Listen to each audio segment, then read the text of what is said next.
Hey, so Douglas Young he donated you $10 through Super Thanks. I trade you that deal. The $10 is mine now. Welcome to GearGab. As you are aware from yesterday's upload, Mr. Relatable just got way more relatable with a mismatched wheel set. Actually, it's got a matching wheel set on it right now, but you get the idea. Get out of the way. Which in turn has the domino effect of freeing up these carbon wheels from Elite that, of course, I wanted to put on this thing. Honestly, I'm sort of not really looking forward to doing this, just purely because these are all tubeless, and it just means like sealant's gonna get everywhere, my hands are gonna get dirty. But if I don't do this now, I'll never do it.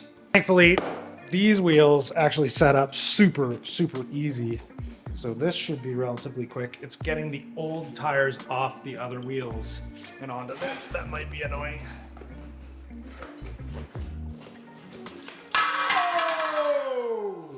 Whoa, that was a close one. I almost took this front wheel off to take the tire off and just put it on that. I didn't weigh the bike first so that we could do a comparison. Obviously, we have to do that. Better weigh your bike, and it better be light, or don't even ride bikes at all. There's no point.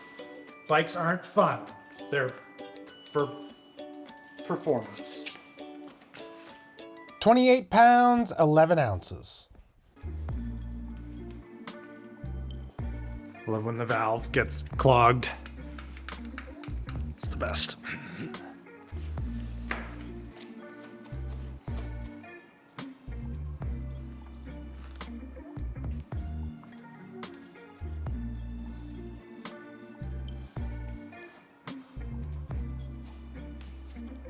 Okay, that's one tire mounted.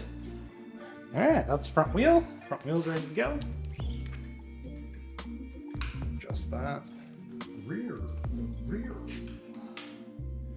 I'm not gonna run this tire. I'm gonna steal the other Driver Pro off of the Far 20, and then I think the 20 is gonna get the Romero and the Aliso from Mr. Relatable. Mr. Relatable down the line will get, so you get it. You know what's going on. Okay, Frig, of course, the second you pull another bike down to steal tires off of it, you start putting your, and then you just end up working on 3 different bikes.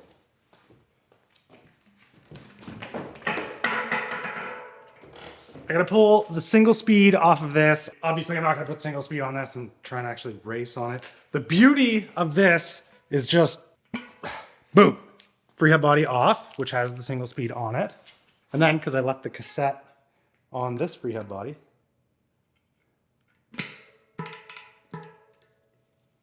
boom, good ass. Have to put a rotor on, dang it. There's three bicycle like maintenance jobs that I really hate doing, and I'm kind of doing a lot of them right now. One is swapping out tubeless tires, especially dirty ones, because it's just annoying. The second one is putting a 6-bolt rotor on. It's just fiddly and I hate doing it. It's not hard, it's just annoying. And the third is putting a saddle on any bike. Like just trying to get the rails into where it needs to. I hate that. I hate doing that. Let me know in the comments if you agree.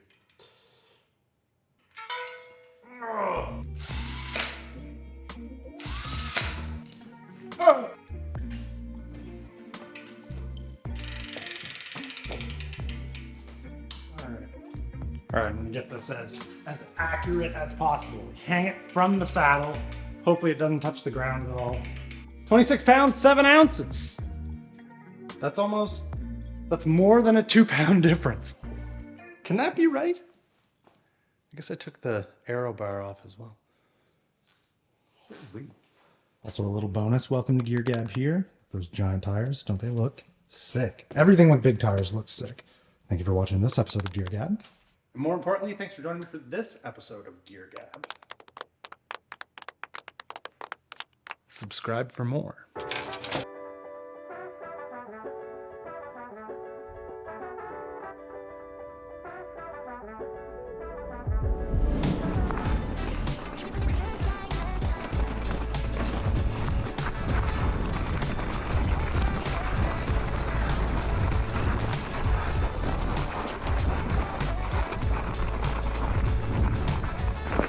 I forgot to turn on my watch. What's the point of riding if you don't turn on your watch?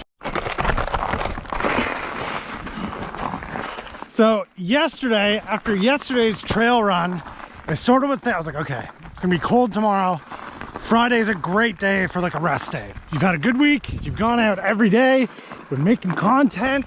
You could just tinker around, just GearGab it up. So I throw the carbon wheels on this thing. It looks great. It's got the bigger tires on it, and it's 2 pounds lighter. I'm like, wow, I'd really love to go test this thing, but it's minus 6 degrees Celsius outside.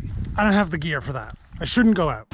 These outdoor cold temperature boots from Vans that I ordered a couple days ago, they arrived today. The weekend, well, this morning, calling for a snowstorm Sunday, which means all this lovely trail will be covered in snow and it'll kind of be fat biker territory for a little while. Right now, it's absolutely frozen solid. It may as well be like dirt asphalt. So now I've got the gear for cold weather, new wheels and tires on the bike, and the trails are gonna take all of the winter abuse.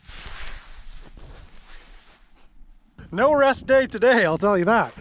So I'm just kind of like figurating this like pretty cross-country loop that's in here.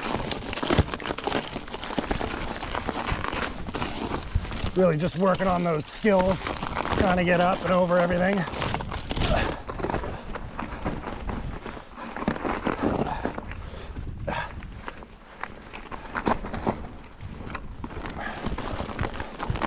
So you come up over, this is like an intersection of the trail, down this, take this turn,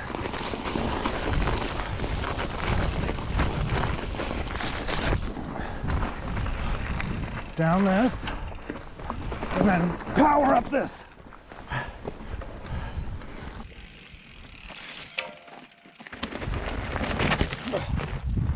And you go down this like Broadway type thing. Down into here. Usually this is kind of wet, totally frozen, so good.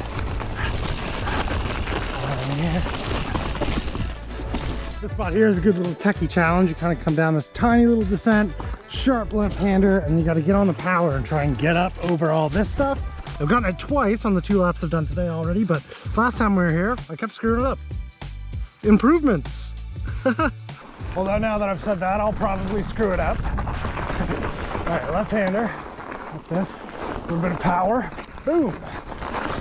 Maybe XC Eric is coming back. A little bit of power, boom. Maybe XC Eric. How did I have trouble with that? That's so funny. I was literally fighting with that so hard the last, like, that's just the consistency. You just remain consistent, keep coming out, keep riding. Things that, like, annoying things that were annoying you before won't be as annoying. Put the hat on a shirt. Now this is a techie little offshoot to take on with no dropper posts. So,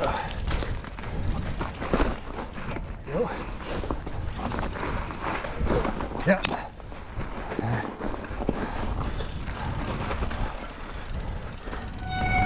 Yes. It's coming back, baby. It's coming back. That's weird. I have like way more trouble getting through stuff like that on the big bikes that I have than this nimble thing. Weird. This is great. I'm so glad I went out. That was about 1 hour of XCO training. And I'm so glad I did it. Now, there are 2 things that came to my brain on that ride that I think are worth discussing. Number 1, this experiment, this daily upload, you know, just trying to build that new routine in my life, build the habit of getting out and riding, that has worked. I don't know that I can fully express just how effective it has been to have, for the last like 30 days or so, forced myself to go out and do the thing I know I want to be doing, but have used some sort of excuse to not go do. And today's a really good example of that. 30 days ago, I would have seen 2:30, 3 o'clock on a clock and been like, that's not enough time to go. Like, why would I even go out for the amount of daylight that's left in the day? And I would just stay at home. and do nothing. It would be a completely unproductive next 4 hours. Today, I saw 3 o'clock and I was like, yeah, that's plenty of time. I'll go riding that, no problem. 2, I've definitely missed having a bike that is more effective on that style of trail, which is what a lot of our trails around here are. See, my riding style has kind of been like a pendulum, and I've really swung really hard to the bike park side of things, like BMX, bike park, tricks, hitting jumps. That was like my new obsession. I wanted bikes for that. And I'm still that way, but anytime I would bring this, even in its like when it was built up with gears, a dropper post, like it was a trail bike, I didn't enjoy riding it on the trails around here. It wasn't as quick, nimble, and easy to get around on stuff as an actual cross-country bike. So I'm super glad that I built this back up. It kind of opens my eyes that it's like, hey, you have to keep the bikes that you have in your possession very broad. You shouldn't narrow them all down into like bike park rigs. Those have their place. These have their place. And as a bonus, a third. These were awesome. I really enjoyed these. Maybe we'll review these tomorrow. I should have a rest day, so we'll review these. You know this scene. It's Eric Cooks. Yes, yes. Here we have basmati rice. I love basmati, or it might be jasmine rice, but you can do everything to try and screw this up and it still comes out pretty good. This is a curry. It's like coconut milk. Well, it's coconut milk with curry mixed in. We also have vegetables in here. Carrots, there's onion, these red peppers. This is good. I actually make this without a recipe now. In the air fryer, boom. This is fried tofu. It's covered in cornstarch. Way too much cornstarch at that. I don't know if this is the right move. I'll let you know. It's getting a little crunchy, so maybe the curry will actually bring it back a bit. So I'll give that like, I'm gonna give that like 2 minutes, 3 minutes. 4 minutes, 5 minutes. Here's one tip that I'll give you if you're gonna make a curry at home. Use curry paste, don't use curry powder. Curry powder doesn't create a great product.